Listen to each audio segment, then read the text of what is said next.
So before some time, I have enlisted certain applications I am having this slide for this also, where I have enlisted some important applications of semiconductors. Semiconductors are used in solar technology. I have mentioned just now, that is in solar panels, the semiconductors are used. They convert the heat energy to electrical energy. Also, semiconductors are used in three-dimensional printing machines, because nowadays we can see different posters where the posters are as good as the original posters as we look. So the technology is a outcome of the semiconductors. The temperature sensors which are used in air conditioners are made with the semiconductor devices. The rice cooker cook perfectly because of semiconductor, which controls the temperature very precisely, accurately. The semiconductors also play a central role in the operation of the bank ATMs. You might have heard about the word ATM and you might be using the ATMs. These ATMs are controlled remotely with the help of these semiconductors. The trains, the internet, communication, and other parts of social infrastructure, such as the medical network used for the care of elderly persons. For this, the semiconductors, they play a very important role. They are used in self-driving cars. Nowadays, self-driving cars are there. They are emerging. Just we have to give the command what the speed should be there, where should we stop, and if we give all these commands, then semiconductor can receive these commands and the driving becomes hassle free. The semiconductor devices are also used in computer, calculator, solar plates, and other electronic devices. Semiconductor devices are also used in microchips, which are used in our electronic devices such as computer, mobile, etc. So these are some important general and industrial applications of these semiconductors. We shall switch over to again our part that we have to cover today is the how ceramic superconductors are prepared on laboratory scale, and after which we are going to see the seminar. So within some time I shall finish this ceramic superconductors. You see, while drawing the diagram, you have to see carefully this diagram, because I am drawing the diagram for the sake of you. How to draw the diagram, that is also very important during your exam time. So the ceramic superconductors, which are nothing but the materials which work without resistance, they carry huge quantity of the electricity from one end to another end without any losses. That is known as the superconductors. They work at very, very low temperature. I have mentioned some three methods: chemical deposition method, then second chemical vapor deposition method, and electrical deposition method. These are the methods which are used, amongst which our study is restricted to the chemical vapor deposition method. For this purpose, the three reactors are used like this. This is a reactor number 1. This is a reactor number 2. And this is the reactor number 3. All these three reactors, they are kept in an oven.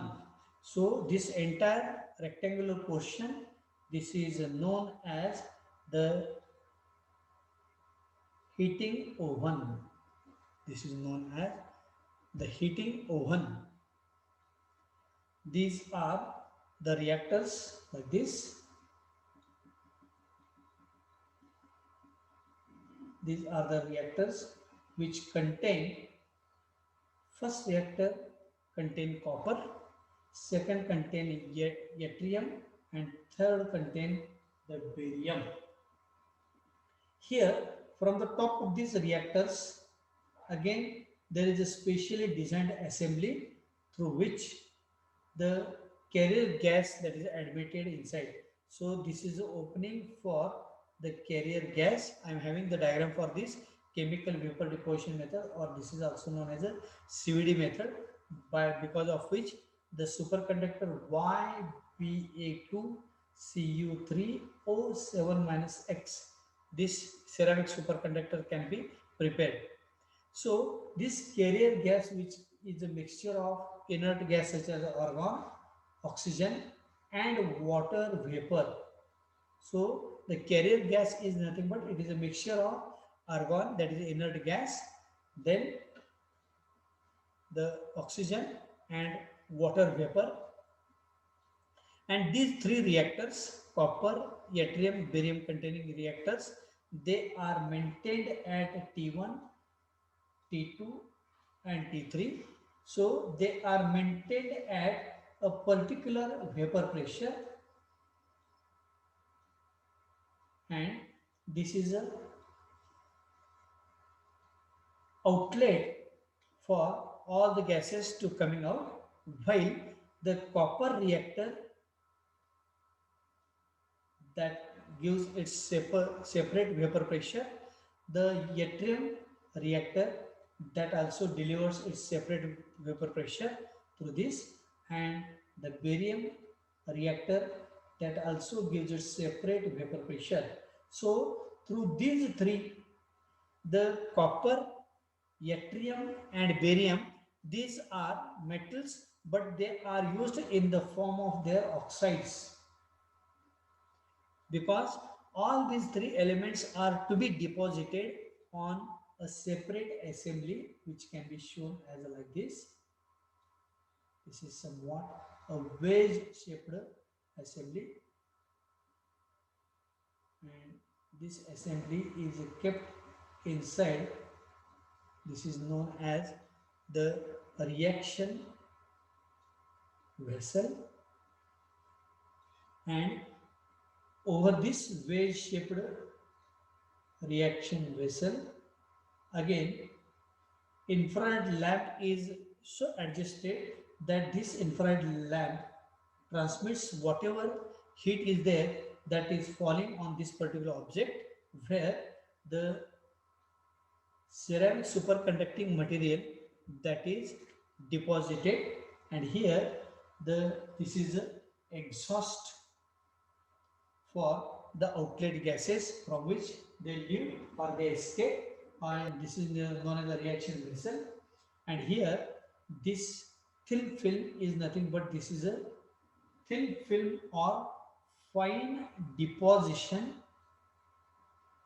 of YbA2Cu3O7-X. So here we can obtain the fine deposition of. So this is in general the schematic representation of chemical vapor deposition method, because of which ceramic superconductor that is prepared. So the method itself utilizes the volatile metal oxides of copper, yttrium and barium, which are maintained at T1, T2 and T3, which can monitor a particular vapor pressure so as to form a fine deposit of this YbA2Cu3O7. And these three metal oxides are carried at a very high pressure by using a carrier gas, which is nothing but it is a mixture of an inert gas argon, oxygen and water vapor.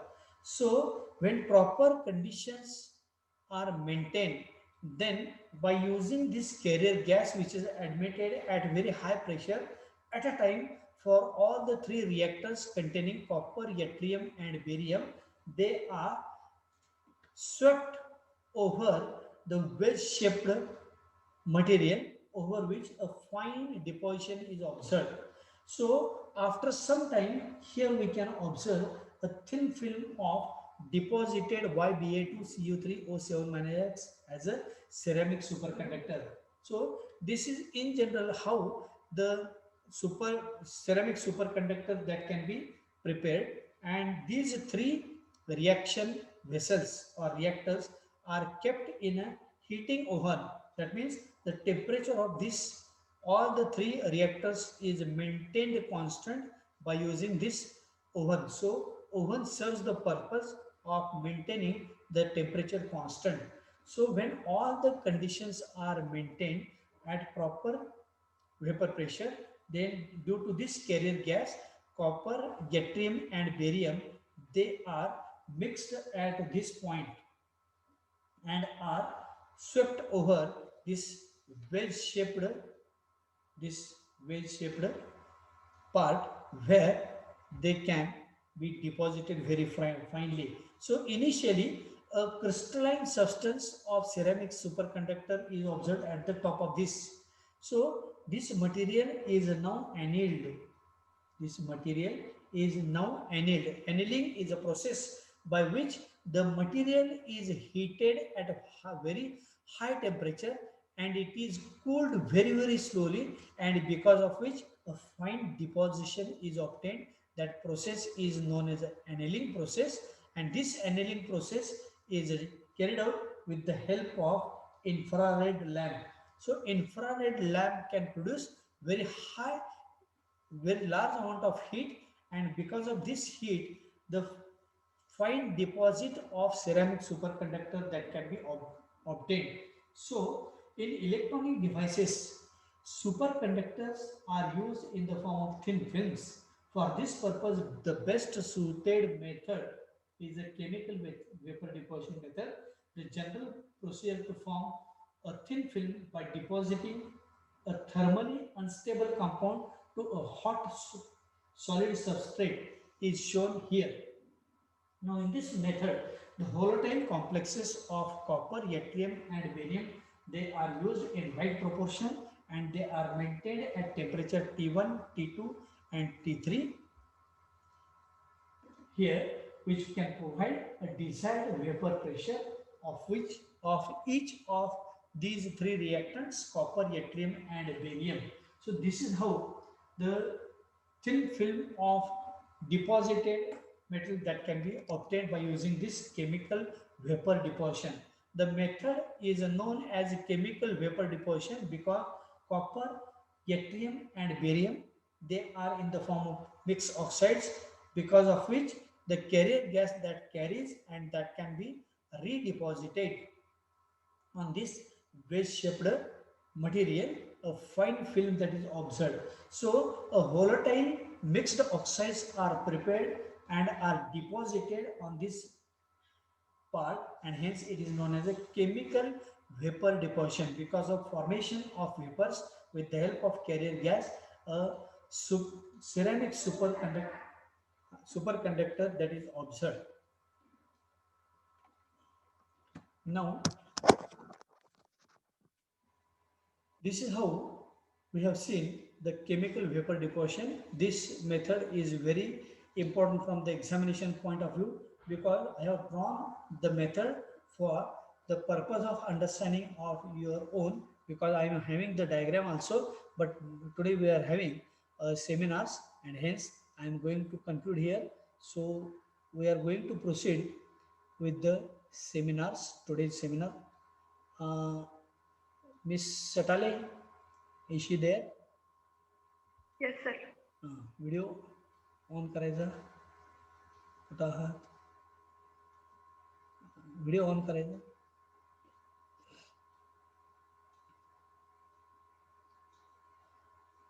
Okay, just a minute, me power point presentation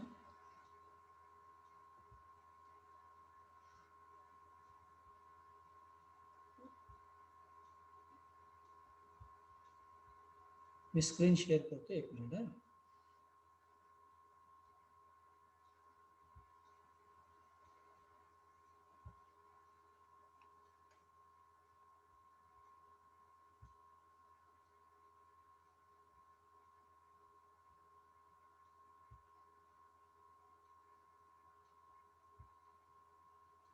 तुझं mike चालू कर जरा, तो mike of आहे. हां, it is okay.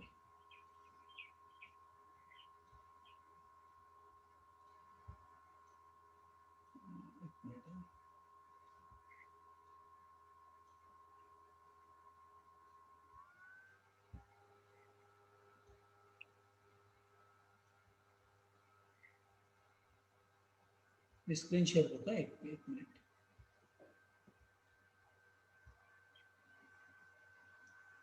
Can you see the presentation? No, sir. एक 2 minute थांबा. हां, तर दिसते. Okay, yes, you can start.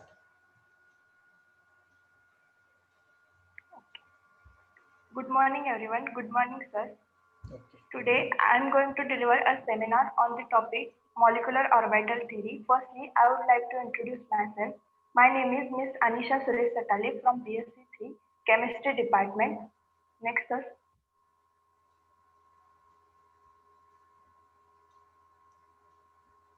Yes.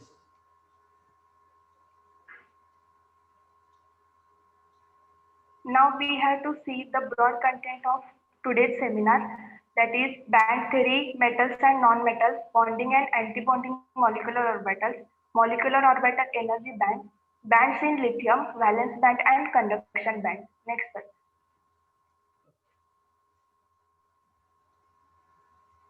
Now I would like to look at the metals and non-metals. According to the band theory of metals, it is revealed that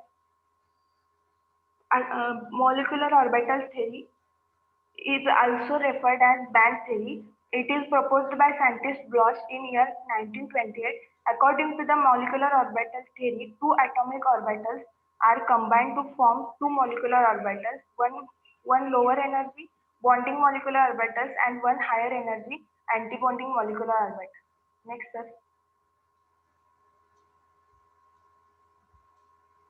Yes. Now I would like to look at the metals and non-metals. According to the band theory of metals, it is revealed that the basic condition is that substance or the elements should have empty atomic orbitals in its valence shell. For example, lithium, electronic configuration for lithium is 1s2, 2s1 and 2p0. Lithium have empty 2p orbital, hence it is metal. Now those elements which behaves as non-metal, they do not contain empty atomic orbital. They empty atomic orbital in its valence shell. That is, there is lack of empty atomic orbitals. For example, carbon, as electronic configuration is 1s2, 2s2, 2p2. In this case, one electron from 2s is promoted to 2pz orbital. So no empty atomic orbitals are there. So carbon is behaves as non-metallic element. Molecular. Uh, now, sir, खालची slide. हां, 6 नंबरची slide, sir. हां, 6 नंबरची आता एक केली की molecular orbital energy band ना. It is displayed. हां. तर त्याच्या खालची अगोदर दाखवा. 7 नंबरची ही. हां, 7 नंबरची. ओके. हां. Okay. Now, according to the molecular orbital theory, number of atomic orbitals is just equal to newly formed molecular orbitals. Atomic orbitals, that is, number of atomic orbitals is equal to the number of molecular orbitals. If there is two newly formed molecular orbitals, then there will be two atomic orbitals, amongst which half will be bonding and half will be anti-bonding. That is, one bonding and other one is anti-bonding. Similarly, for three atomic orbitals, there will be three molecular orbitals, amongst which one is bonding, another is anti-bonding, and last one is non-bonding. Bonding molecular orbitals are comparatively lower energy as compared to the anti-bonding. So 6 number. Okay.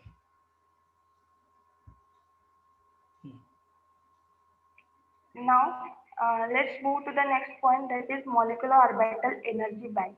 If n number of atomic orbitals are there, then according to the convention, n number of newly formed molecular orbitals are there.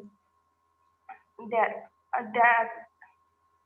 atomic orbitals are there. So when the newly formed molecular orbitals are formed, there are n number of molecular orbitals and n number of antibonding molecular orbitals. So they form the bond of energy level containing bonding as well as antibonding molecular orbitals, and this band is known as molecular orbital energy band. Here, electrons from bonding and antibonding are very closely placed to each other. The next slide.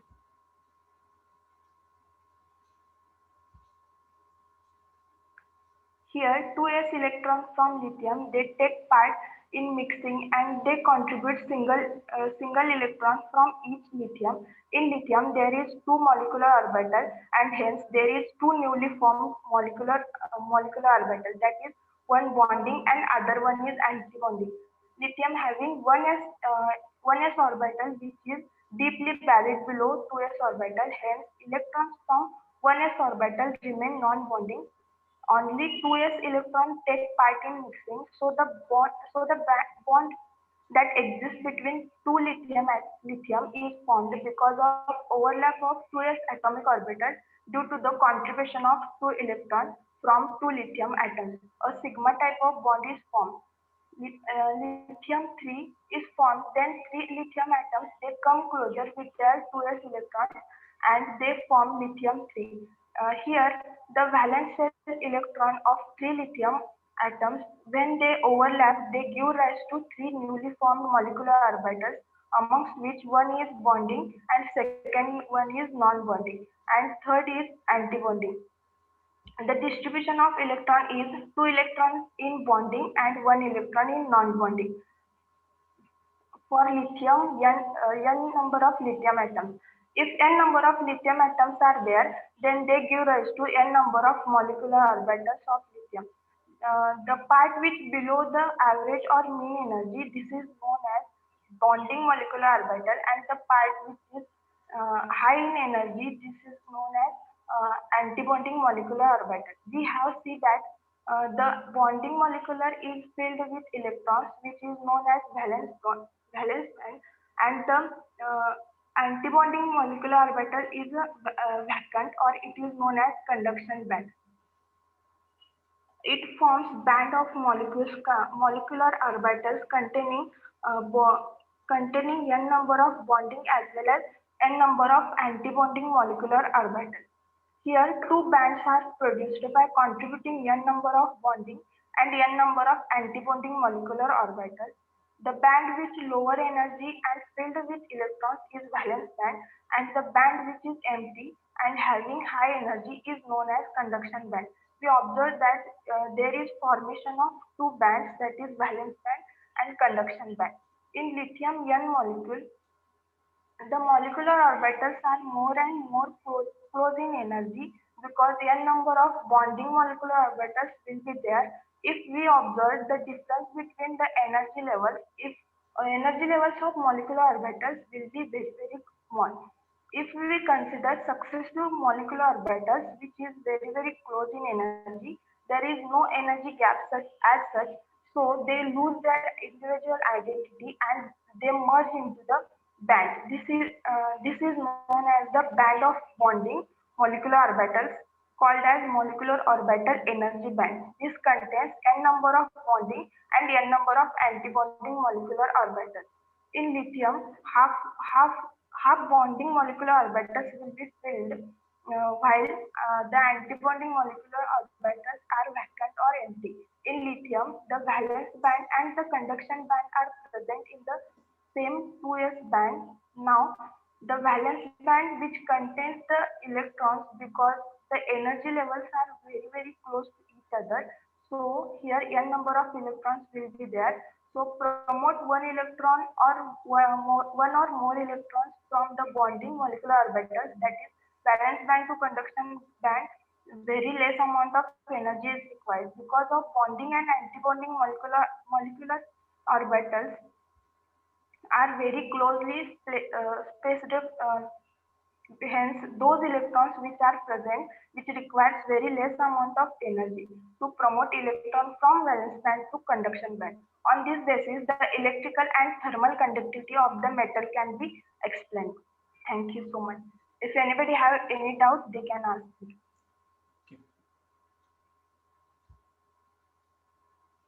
Doubt असेल काही तर विचारा. फार छान presentation दिलेलं आहे. एखाद्या पॉईंटची जर आपली कन्सेप्ट क्लिअर असेल तर आपण कशा पद्धतीनं सेमिनार डिलिव्हर करू शकतो, त्याचं उत्तम उदाहरण. Band theory is rather difficult to understand, but if the theory understand very carefully, then it is very easy for us. So very nice. J presentation जे दिलेलं आहे अत्यंत चांगल्या पद्धतीने प्रेझेंटेशन दिलेलं आहे. स्लाइडचं प्रेझेंटेशन चांगलं होतं, स्लाइड्स देखील चांगल्या केलेल्या होत्या. नेक्स्ट पूनम पाटील आहेत का? Poonam Patil, let me check. I think she is not there. So time is also running up. So we are going to continue with the ceramic superconductors tomorrow.